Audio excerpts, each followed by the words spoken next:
It's lunchtime, and this is Brad Anderson's Lunch Break. Two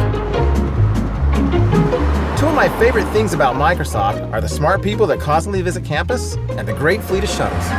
Whenever I can, I try to take advantage of both of these things and grab lunch with some of the tech industry's best and brightest. Today, I'll wrap up my conversation with cloud expert and New Zealand's finest, Ben Keeps.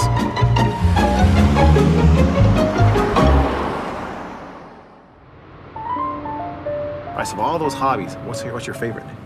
To be honest, running is my thing. I've got two sons. My eldest son is about 17, and he's also a runner. So we head out and do ultra marathons and stuff together. So there's nothing better than hanging with my kids. So what's the most miles you've logged in a single day? So I've actually got a 100-mile race coming up in about 10 days. So that will be my longest race to date. Wow. Previously, I've done 100K.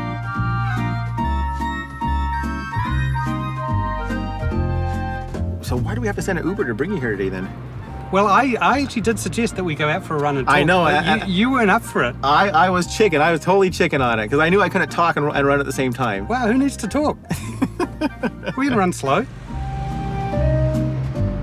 And one of the really big pivots that I've seen in the last year is the focus that IT is placing on the end user experience is dramatically greater than what it was in the past. Totally, and that's a generational thing. At the end of the day, if you're a millennial going into the workforce and you've spent your life on Instagram or Snapchat or Facebook or whatever, you're not going to use those legacy enterprise systems that are just horrendous. A couple of years ago, we really focused our design on how do we develop an environment that IT can deliver that is loved by users and trusted by IT, and doing both is really hard.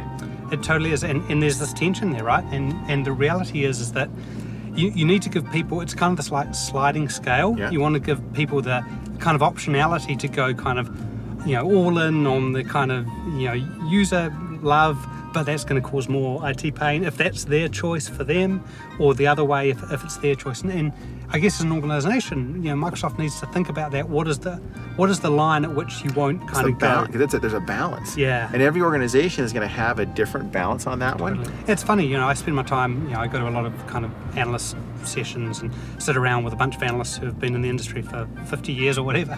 Yeah. And how many of them have owned products that, a billion people use? None. And so the reality is that it's all very well to say, this is what this vendor should do, this is what this product should do. But at the end of the day, if you've got a billion users to think about, you've actually got a responsibility there. And it's not quite as easy as it looks. I think people would be amazed if they understood the level of the investments that we make on backwards compatibility and making sure that we don't leave the customers behind. It's a stunning amount of our investment. For sure. We're gonna play a game that I call This or That. So I'm gonna give you two subjects, and I'm gonna read you a list of descriptions, and you tell me which of the subjects it applies to. Okay. All right. Public cloud or caffeine? Don't try running the company without a lot of it. Caffeine first, but both. Yeah, I agree. Its benefits and drawbacks are under constant debate. Nah, I'm gonna say cloud. When you first start using it, you have to build up a tolerance, or your system will freak out. It's an interesting one. It really is an interesting one. I think I'm gonna go with caffeine. It's easy to get hooked and start adding it to everything. Yeah, definitely both.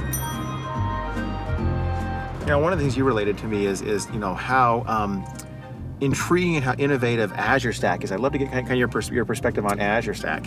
Yeah, so it's really exciting for me, and for me, the reality is, there's a lot of people, there's a lot of purists who say, the public cloud is it, and there's no validity to the private cloud.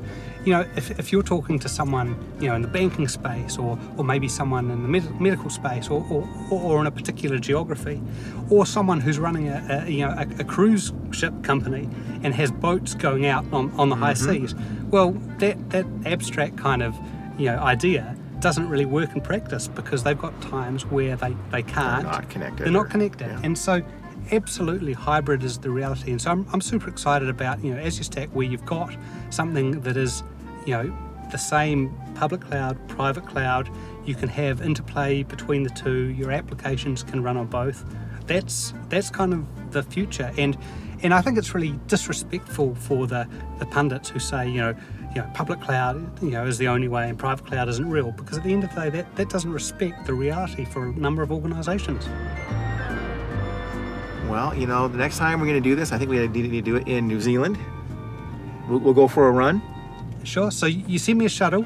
Next time you send the Microsoft corporate jet, pick me up in New Zealand, and we'll go do some stuff. I'll get working on that. Awesome. Hey, thank you so much. Thanks, man. Bye-bye, Ben. Next time on Brad Anderson's Lunch Break. When I first met them, they showed us how they can ingest a page of text. They happened to be a page of Harry Potter.